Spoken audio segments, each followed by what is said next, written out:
মানে এটা হচ্ছে গোল টুপি সকলের আমার এখানে এটা যে হ্যাঁ এটা যে সর্বনা ও সর্বনা তো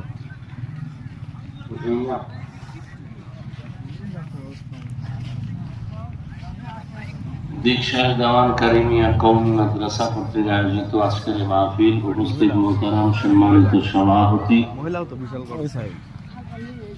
হযরত উলামায়ে কেরাম অত্র অঞ্চলের বিভিন্ন স্থান থেকে আগত আল্লাহ পাকের আশিকিন জাকিরিন শাকিরিন মুহিব্বিন মুরব্বিয়ান আযম কালিজার টুকরা আমার সমবয়সী যুবক বন্ধুগণ স্নেহের ছোট ভাই পর্দার আড়ালে মাইকের আওয়াজ শ্রবণরতা সম্মানিত মা ও বোনেরা আল্লাহ পাকের